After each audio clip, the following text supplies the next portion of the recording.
Have you ever cried chopping a shallot only to pause and think, where did this tiny, tear-inducing bulb begin its journey? It's easy to take it for granted. You slice, you sauté, you season, and yet behind every shallot is an incredible journey that spans soil, science, and smart technology. Today we peel back the layers, literally, and show you how shallots go from field to fork in one of the most efficient agricultural supply chains in the world.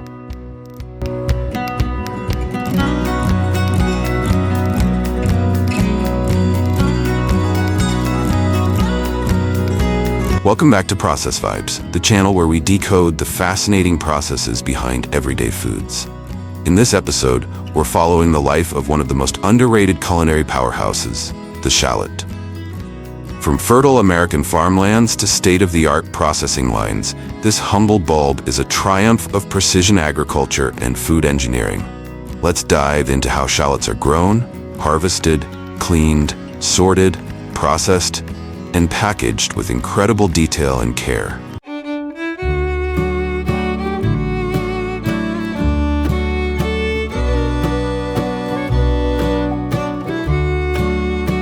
Shallots grow best in warm, well-drained soils.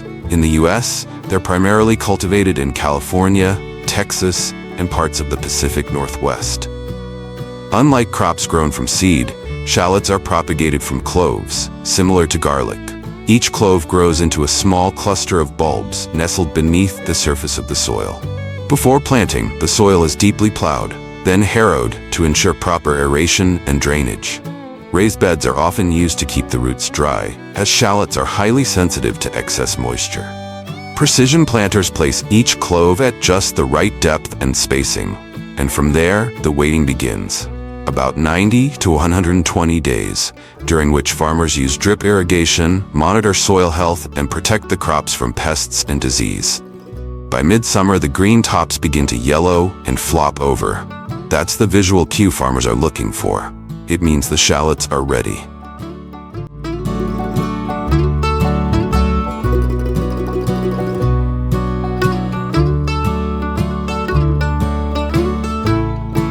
On large-scale farms, harvesting is done with shallot lifters, machines with undercutting blades that gently lift bulbs from the soil without tearing their protective skins.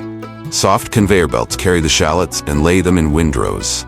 Long lines in the field where they cure under the sun for 7 to 14 days. This step is crucial for developing the papery outer skin that extends storage life.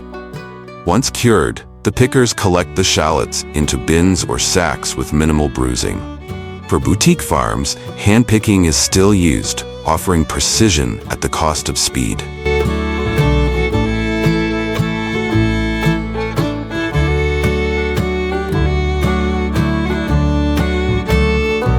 The cured shallots are transported to processing facilities, where the real transformation begins.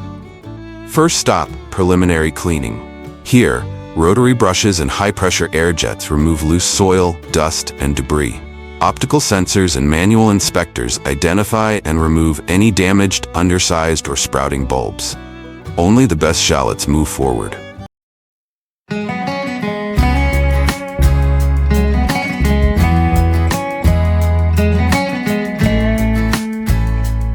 Inside the facility, conveyor belts carry the shallots through a fully automated grading system. High-speed cameras assess color, surface condition, and size. Then, mechanical sizers group the bulbs into small, medium, and large. Rejected bulbs aren't wasted, they're sent to dehydration units to be turned into powdered shallots or sent for pre-cut processing.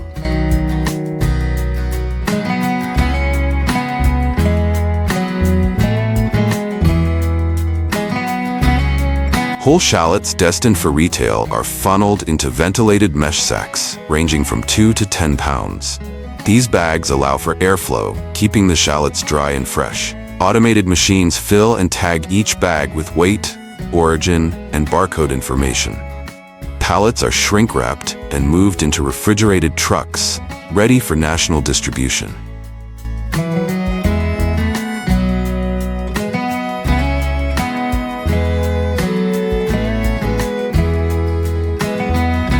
For food service clients who need ready-to-use shallots, the bulbs go through additional steps.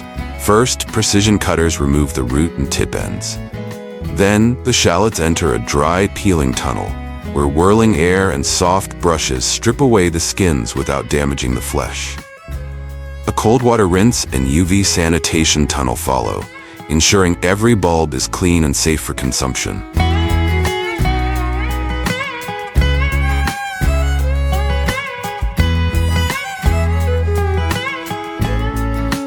Depending on market demand, peeled shallots are sliced into rings, minced finely, or pureed into pastes for sauces and marinades. Laser-guided cutters ensure consistent shape and thickness. Once cut, shallots are vacuum-sealed or flash-frozen, preserving flavor and extending shelf life. Some facilities go further, producing crispy fried shallots through vacuum dehydration, a popular garnish across Asian cuisines.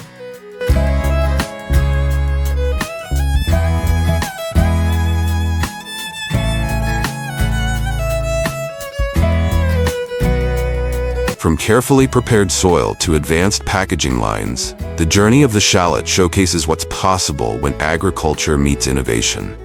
Today, shallots bring complexity and depth to dishes around the world. Milder than onion, deeper than garlic, and essential to everything from vinaigrettes to stir-fries. This is more than just a crop. It's a story of timing, technology, and transformation.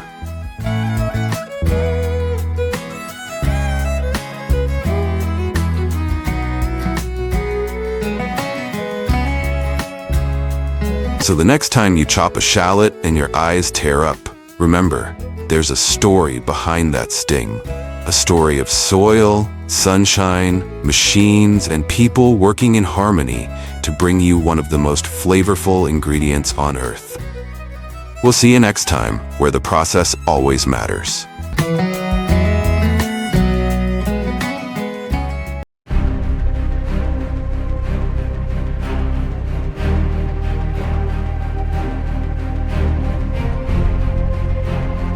Mangoes, once a luxury in temperate regions, are now more accessible than ever thanks to advancements in mass agriculture and processing technologies. With vibrant golden hues and a sweet tropical aroma, mangoes are among the most beloved fruits globally. But how exactly do millions of mangoes make their way from lush farms to your local supermarket shelf or juice bottle? Let's follow the fascinating journey of mangoes, from soil to sip.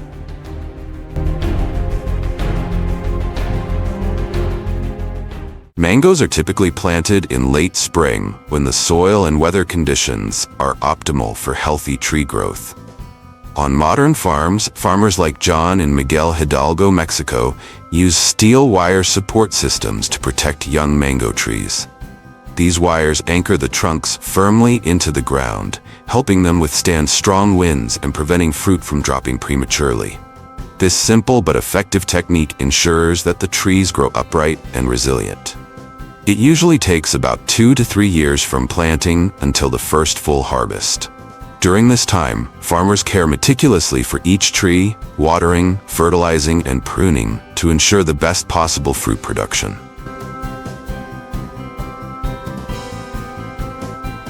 When the flowering season ends, mangoes begin to grow rapidly, and after about 105 days, they reach harvest maturity.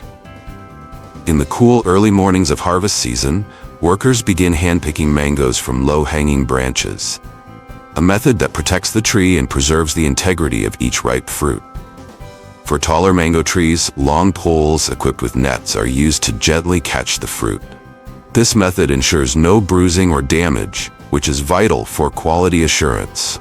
Unripe mangoes are left on the tree to mature further and are picked in later rounds.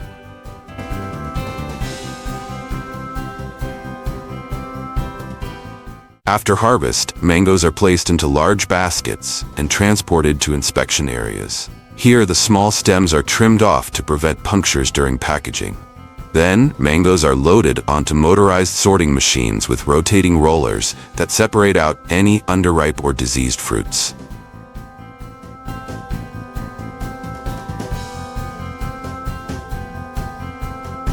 Once sorted, mangoes go through an industrial washing process. High-pressure water sprays remove any remaining dust or debris. Following this, the mangoes undergo a brief hot water bath to deactivate polyphenol oxidase, an enzyme that can cause discoloration and loss of flavor. This crucial step helps preserve the bright color and rich taste of mango juice.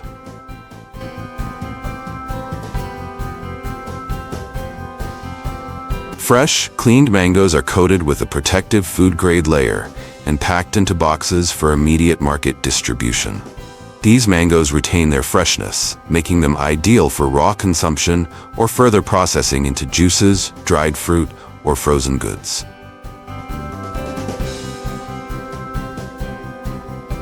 For juice production, mangoes are peeled, de-seeded, and crushed using advanced mango crushers.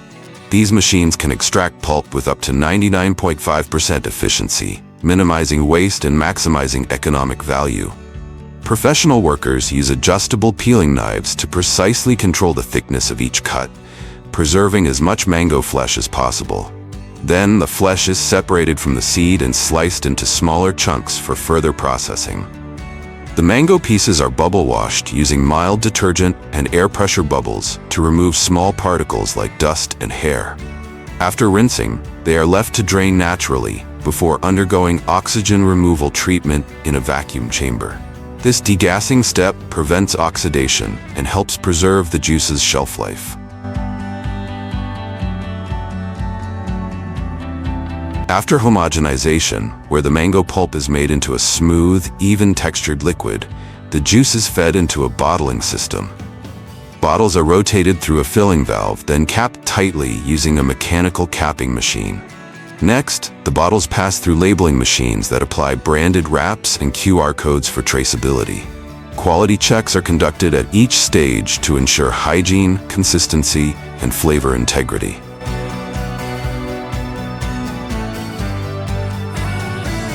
In massive warehouses filled with the scent of ripening mangoes, another journey begins: the canning process.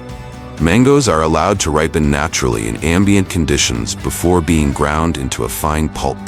This golden liquid is then measured and poured into cans. After sealing, the cans undergo rigorous safety and flavor checks before being stored and shipped worldwide. Thanks to this method, people can enjoy mangoes even in the coldest winters.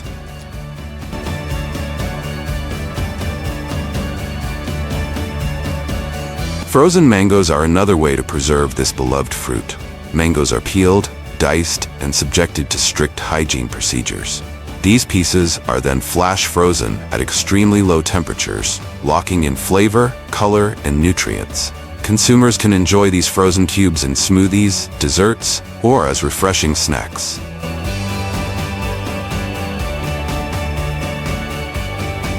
The freeze-drying process begins with hand-selected ripe mangoes. After washing and slicing them thinly, the slices are frozen under vacuum conditions. The low-pressure environment evaporates moisture while preserving taste and nutrients. The result? A crisp, vitamin-rich mango chip that's perfect for snacking.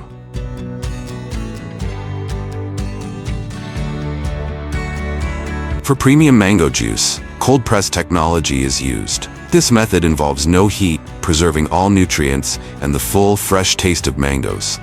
The juice is filtered to remove pulp, and natural additives like sugar or citric acid may be added. Bottles are then sealed, labeled, and distributed under strict quality assurance.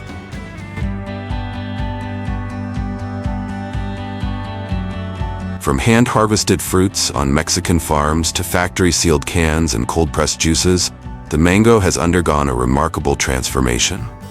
What was once a seasonal luxury is now a global staple, available in multiple forms: fresh, frozen, juiced, canned, or dried. Behind each mango is a symphony of hard work, tradition, and modern technology working in harmony. So the next time you savor the sweetness of a mango, remember, it's more than just fruit. It's the taste of sunshine, sealed and delivered.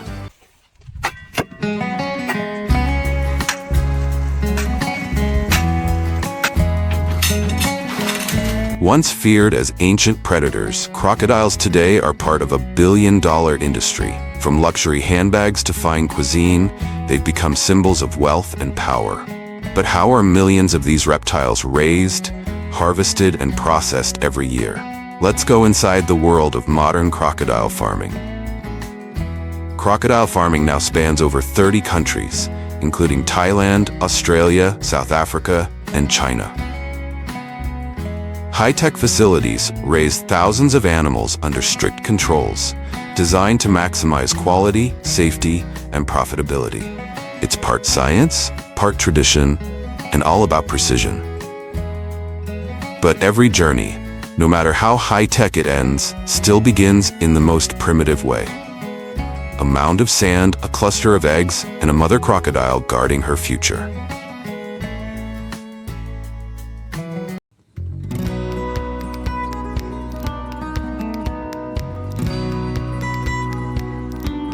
The journey begins with the egg. During breeding season, female crocodiles lay between 20 to 80 eggs in sandbanks beside controlled ponds. To protect workers, the mothers are often moved away before collection begins.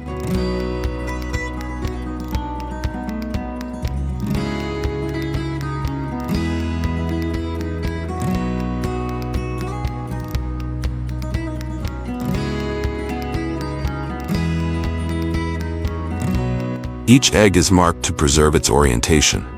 If rotated, the embryo could detach and die. The eggs are wiped clean, placed in trays with sawdust, and moved into incubators.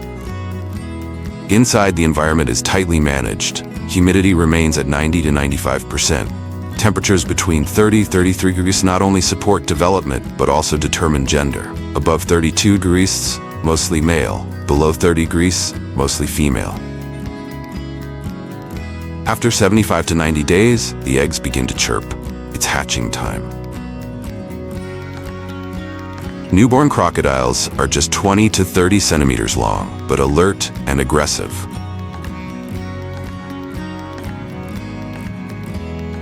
They're quickly transferred to nursery tanks, shallow cement ponds with clean water, controlled heat, and shaded covers. For the first few months, they're fed small fish, ground chicken, or commercial feed. Feeding is done once or twice daily to avoid competition and fighting. In 1 year, they often reach 1 meter in length. At this stage, they're moved to grow-out pens for the next phase. In larger enclosures, crocodiles continue to grow for up to 3 years. Feeding is reduced to 2-3 times a week. Overfeeding can cause obesity, which lowers meat and leather quality. Instead, the diet is carefully balanced, high in protein, low in fat. The goal: dense muscle, thick skin, and minimal scarring. Farmers also monitor space, water quality, and behavior. Any sign of aggression or illness must be handled immediately to protect both the animals and their commercial value.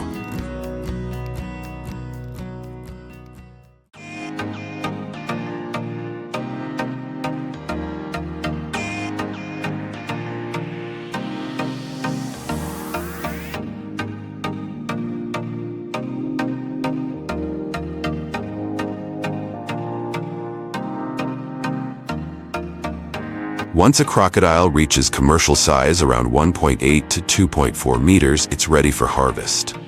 The process starts with stunning. Methods vary: electric prods, captive bolt guns, or blunt trauma to the skull. The goal is to render the animal unconscious before any further handling.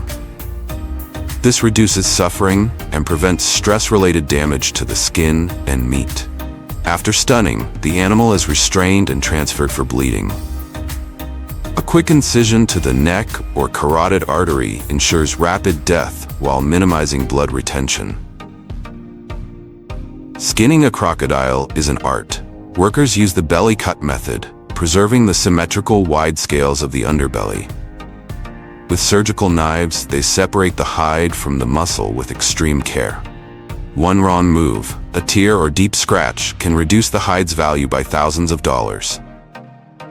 A single flawless hide can measure 40 to 60 inches. Top specimens can sell for over $10,000, depending on texture, thickness, and scale quality.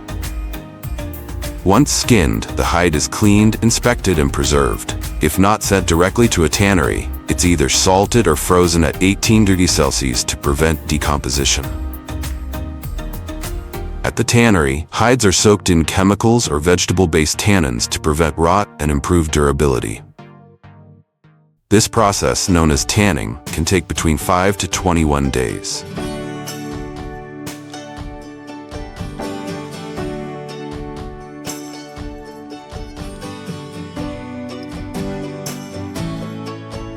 Next, hides are shaved down to a consistent thickness, typically 0.8 to 1.2 millimeters.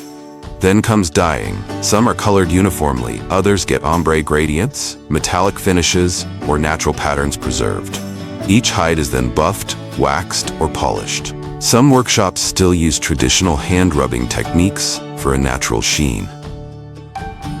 Final grading determines price and destination. Only the most flawless hides go to elite brands like Hermes, Gucci, Louis Vuitton, or Prada.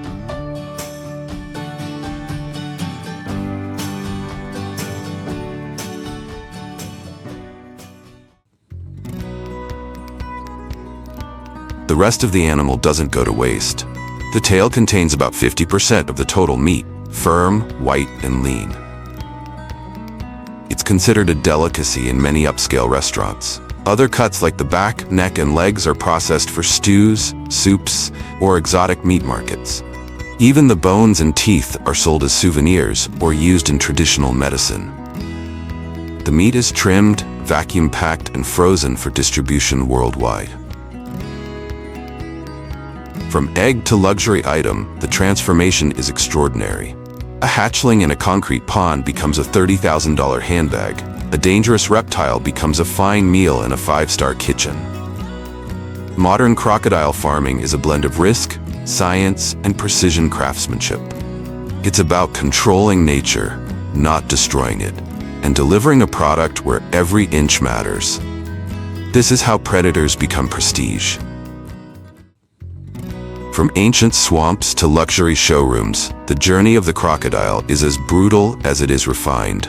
Behind every polished handbag and gourmet plate lies a process of precision, patience, and control. If you found this fascinating, subscribe to the channel for more deep dives into the industries that shape our world, one detail at a time.